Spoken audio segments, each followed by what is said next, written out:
Hello students. तो बच्चों, आज हम जो पढ़ेंगे, आज का जो हमारा टॉपिक है वह है यूनिवर्सलाइजेशन, सार्वभौमिकरण। तो सार्वभौमिकरण के बारे में पढ़ते हैं। तो शुरू करते हैं। सबसे पहले क्या होता है कि लोकतंत्र इस बात की ये मांग करता है कि शिक्षा का जो प्रकाश होता है प्रत्येक व्यक्ति तक पहुंचाया जाए। सार्वभौमिकरण का ही मतलब होता है सबके लिए शिक्षा। तो कम से कम प्राथमिक शिक्षा सभी बच्चों के लिए अनिवार्य तथा निःशुल्क होनी चाहिए। तो हमारे संविधान की जो धारा है 45 भी इस बात पर वह बल देता है कि 10 वर्ष के अंदर 6 से 14 वर्ष की आयु के बच्चों के लिए अनिवार्य एवं निःशुल्क शिक्षा का निर्देश वह देती है। तो 1986 ईस्वी में शिक्षा नीति के आ जाने के बाद भी इस लक्ष्य की प्राप्ति नहीं हो सकी है। तो इसी यह बात नहीं है कि भारत सरकार तथा प्रादेशिक सरकारें इस बात की ओर संकेत नहीं है, वे सचेत है, अवश्य है, परंतु प्राथमिक शिक्षा को सार्वभौमिक बनाने का प्रयास भी वह कर रही है। तो अब इसके बाद पढ़ते हैं concept of universalisation of elementary education. इसके बारे में पढ़ते हैं।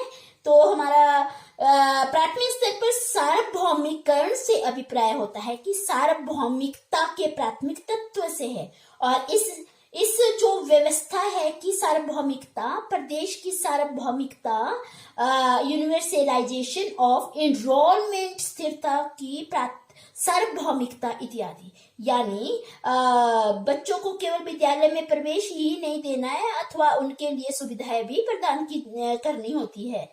और उसके लिए क्या किया जाए, प्राथमिक स्तर पर जो सरकार ने इस लक्ष्य को प्राप्त करने के लिए महत्वपूर्ण कदम उठाए हैं, और कई राज्यों में अनिवार्य शिक्षा संबंधी अधिनियम भी बनाए गए हैं। तो इस सार्वभौमिकता जो है के लक्ष्य को पूरा होता दिखाई नहीं देता है, परंतु इस सार्वभौमिकता के लक्ष्य को पूरा करने के मार्ग में कई रुकावटें हमें आ रही है, कई बाधाएं हमें आ रही है, जिन्हें दूर किए बिना हम लक्ष्य को प्राप्त नहीं किया जा सकता। परंतु जो हमारी वर्तमान समय में भारत की प्राथमिक शिक्षा व्यवस्था विश्व की सबसे बड़ी शिक्षा व्यवस्थाओं में से क्या है, एक है।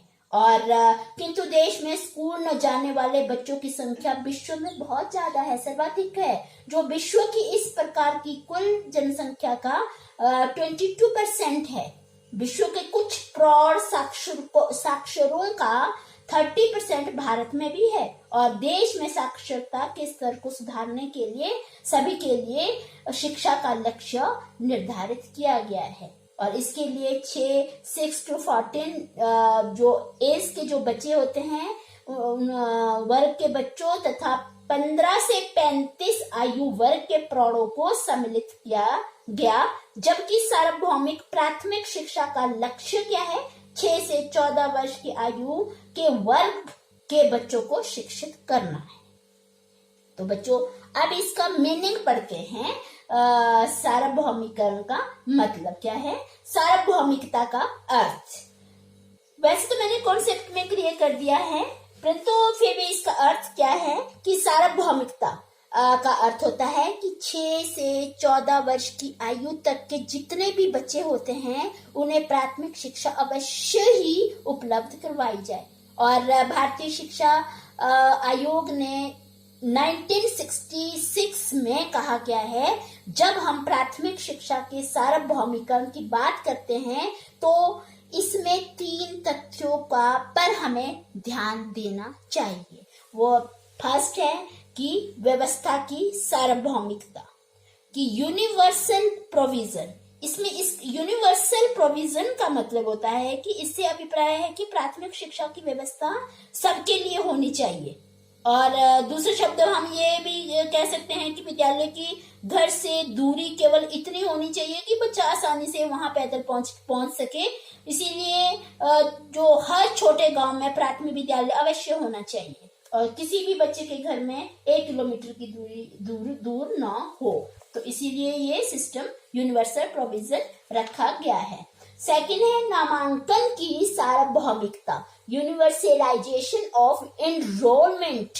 इसका मतलब होता है कि जो 6 से 14 वर्ष की आयु के जितने भी बच्चे होते हैं उनका पता लगाया जाए और उनका नाम प्राथमिक विद्यालय में पंजीकरण करवाया जाए और उन कारणों का पता लगाया जाए जिनके कारण माता पिता अपने बच्चों को विद्यालय में दाखिल नहीं करते हैं। क्या रीजन है जो वो स्कूल में नहीं भेजते हैं, तो ये पता लगाया जा सकता है और उन्हें दूर करने का प्रयास भी किया जा सकता है।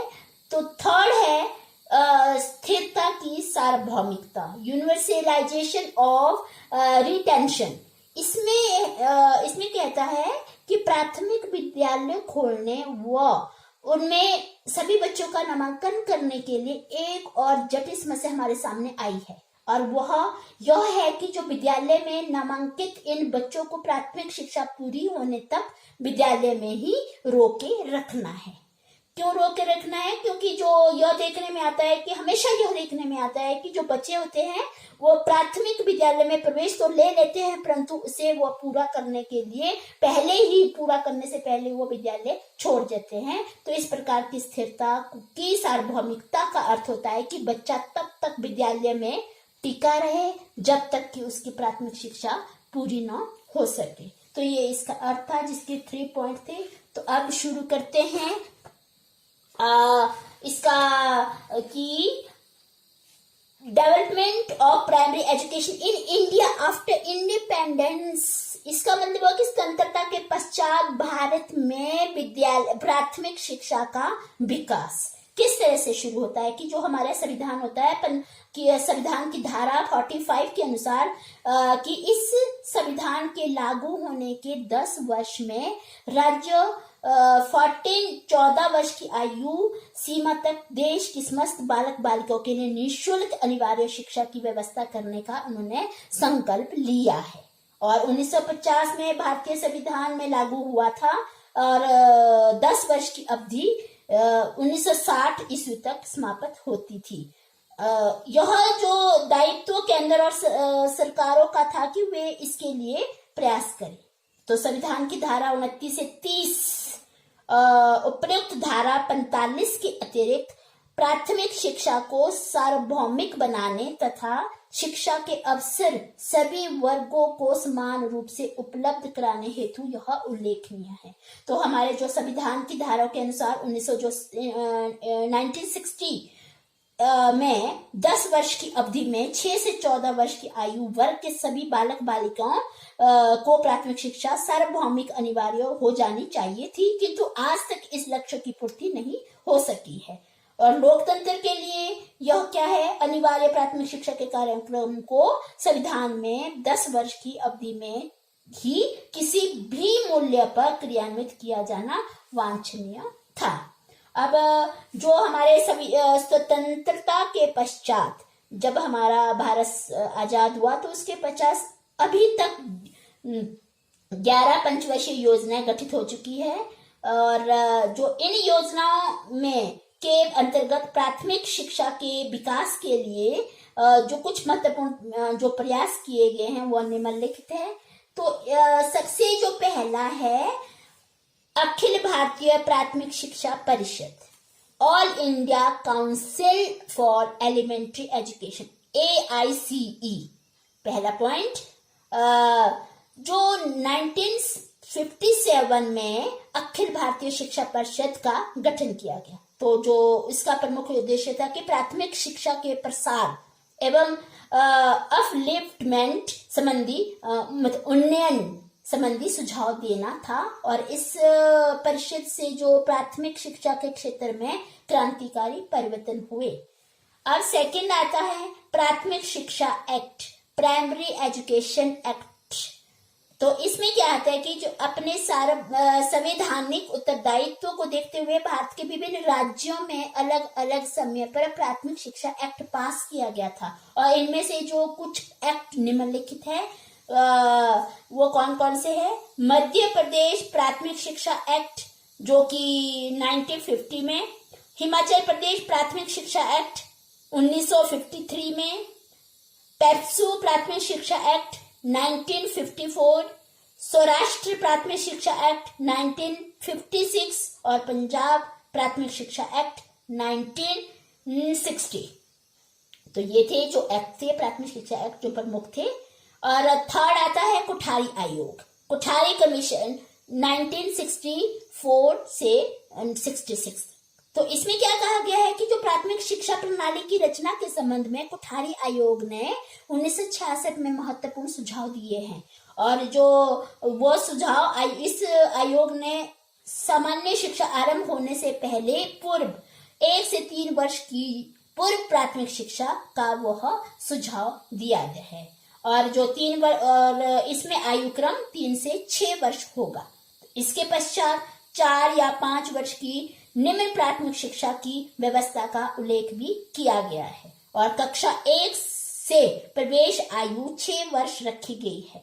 और निम्न प्राथमिक के बाद 2 वर्ष की उच्च प्राथमिक शिक्षा की व्यवस्था है। और इस प्रकार प्राथमिक शिक्षा की अवधि 7 या 8 वर्ष रखी गई है, जिसका आयु क्रम 6 से 14 वर्ष है। अब आता है 4 पॉइंट आता है राष्ट्रीय शिक्षा नीति, नेशनल एजुकेशन पॉलिसी 1986। इसमें ये कहा गया है कि राष्ट्रीय शिक्षा नीति जो 1986 में प्राथमिक शिक्षा के सार्वभौमिकरण को राष्ट्रीय लक्ष्य के रूप में स्वीकार किया गया है। तो इसमें जो प्राथमिक शिक्षा संबंधी राष्ट्रीय शिक्षा नीति मुख्य रूप से निम्नलिखित बातों पर जो ध्यान देती है वो है, सबसे पहला फर्स्ट जो ध्यान देती है, शैक्षिक सुविधाओं का शीघ्रता से विस्तार किया जाए ताकि जो इसे सार्वभौमिक बनाया जाए। सेकंड आता है कि प्राथमिक विद्यालयों में गुणात्मक सुधार किया जाए और शिक्षकों की पूर्ति, पाठ्य पुस्तकें, भवन तथा अन्य उपकरणों की पूर्ति भी की जाए। थर्ड आता है कि असमानता को समाप्त करने, विद्या के समान अवसर प्रदान करना ताकि प्रत्येक जाति, नस्ल, रंग, लिंग से ऊपर उठकर अपना विकास कर सके। 4 पॉइंट है कि संवैधानिक उत्तरदायित्व को हर वर्ष पूर्ण करना है। तो ये क्या था कि राष्ट्रीय शिक्षा नीति में जो निम्नलिखित बातों पर ध्यान देती है, तो ये 4 पॉइंट है। और अब आता है 5 पॉइंट जो आता है वो आता है केंद्रीय शिक्षा परामर्श board, central education advisory board, CABE। इसमें क्या कहा गया है कि जो केंद्रीय शिक्षा परामर्श बोर्ड केंद्र के अधीन शिक्षा से संबंधित परामर्श बोर्ड है, जो केंद्रीय सरकार को परामर्श देने के लिए ये सर्वोच्च संस्था मानी गई है। और केंद्रीय शिक्षा परामर्ष बोर्ड भारत की सबसे पुरानी और महत्वपूर्ण संस्था है। इसकी जो स्थापना सन 1920 में की गई थी, परंतु 1923 ईस्वी में भंग कर दिया गया था और 1935 ईस्वी में पुनः स्थापित इसे किया गया था।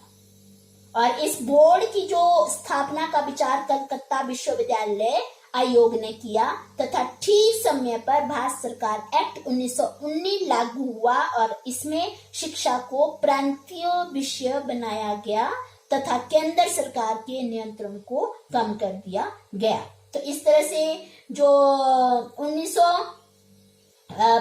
केंद्रीय शिक्षा परामर्श बोर्ड का 1935 ईस्वी में पुनः अस्तित्व हुआ और तब से यह बिना किसी बाधा से केंद्र सरकार को शिक्षा के संबंध में महत्वपूर्ण सुझाव वह दे रहा है।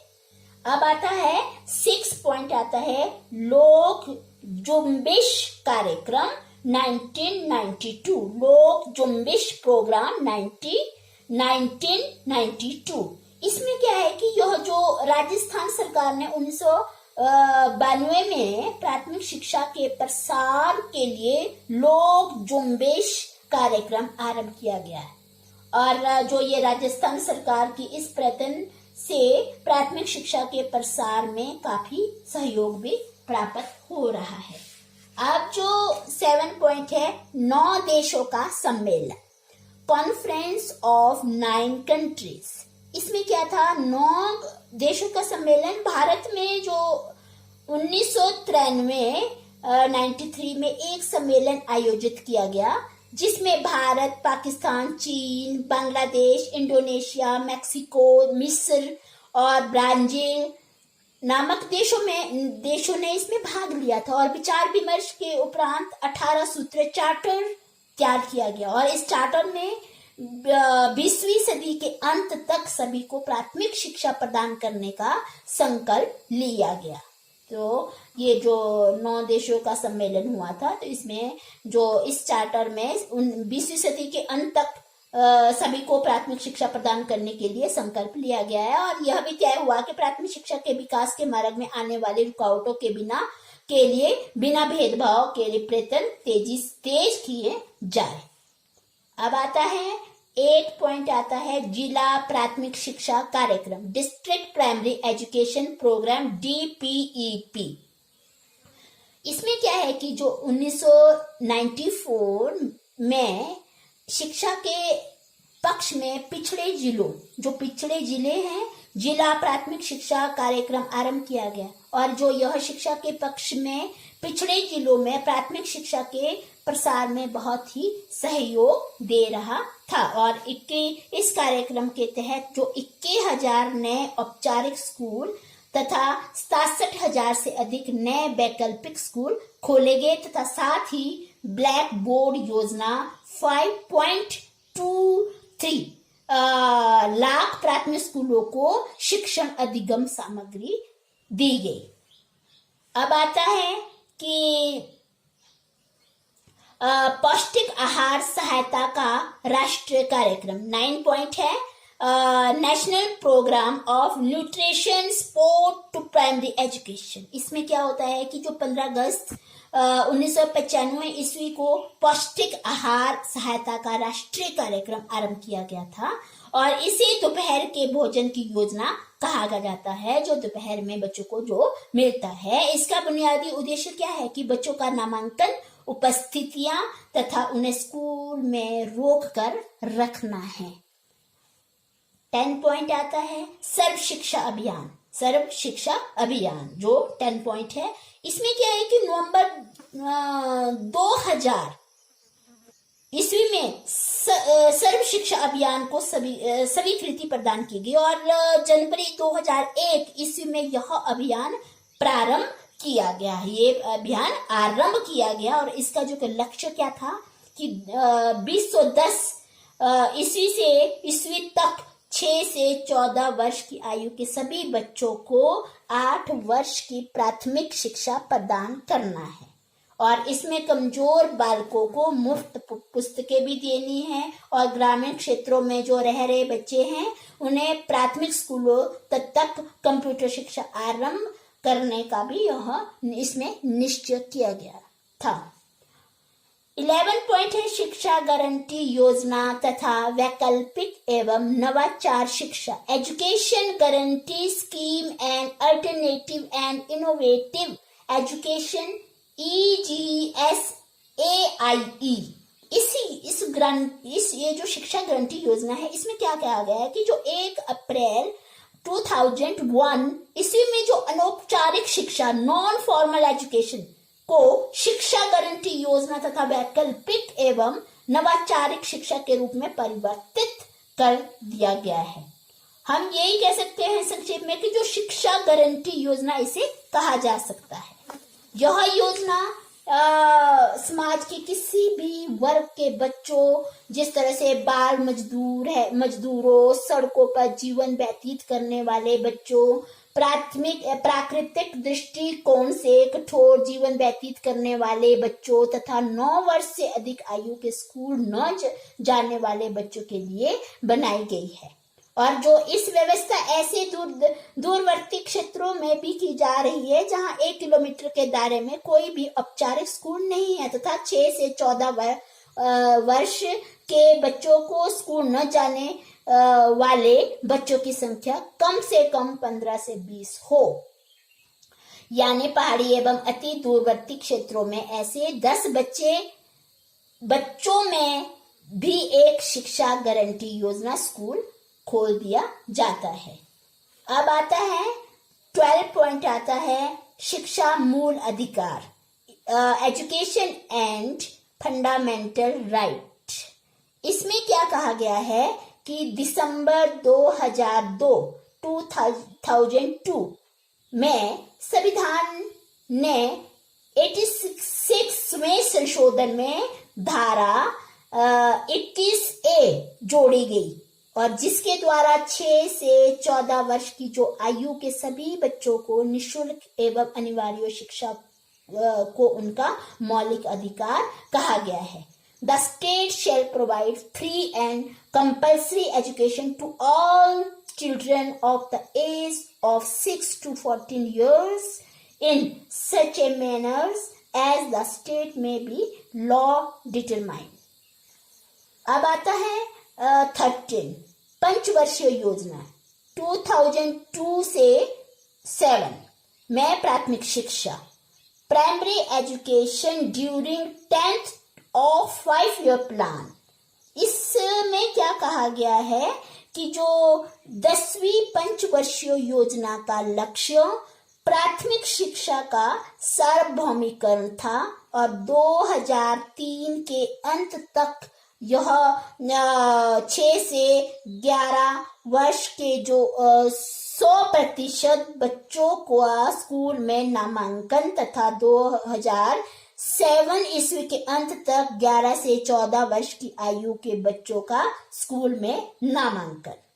इसके लिए आवश्यकता अनुसार प्राथमिक स्कूलों की इमारतों की मरम्मत तथा उन्हें साधन संपन्न बनाने की योजना बनाई गई है। अब 14 पॉइंट है 11वीं पंचवर्षीय योजना 2007 से 12 तथा प्राथमिक शिक्षा 11th 5-year plan and primary education. इसमें क्या गया है कि 11वीं पंचवर्षीय योजना का एक महत्वपूर्ण लक्ष्य प्राथमिक शिक्षा के सार्वभौमिकरण का लक्ष्य प्राप्त करना है और इस लक्ष्य की प्राप्ति के लिए सर्व शिक्षा अभियान जारी रहेगा तथा उन स्थानों पर प्राथमिक स्कूल भी खोले जाएंगे जहां 1 किलोमीटर की दूरी पर कोई भी प्राथमिक स्कूल नहीं है तथा उन स्थानों पर उच्च प्राथमिक स्कूल खोले जाएंगे जहां 3 किलोमीटर की दूरी पर उच्च प्राथमिक स्कूल नहीं है। तो इसके लिए ऑपरेशन ब्लैक बोर्ड योजना जारी रहेगी तथा उसके लिए उसके द्वारा बाकी सभी प्राथमिक स्कूलों की इंफ्रास्ट्रक्चर में सुधार किया जाएगा तथा उनकी इमारतों की मरम्मत भी करवाई जाएगी और कुछ चयनित सिलेक्टेड प्राथमिक स्कूलों में कंप्यूटर शिक्षा कंप्यूटर एजुकेशन की व्यवस्था भी की जाएगी, अध्यापकों की पूर्ति की जाएगी तथा मूल्यांकन प्रणाली में सुधार किया जाएगा। तो बच्चों ये टॉपिक ये खत्म हो गया है। Thank you.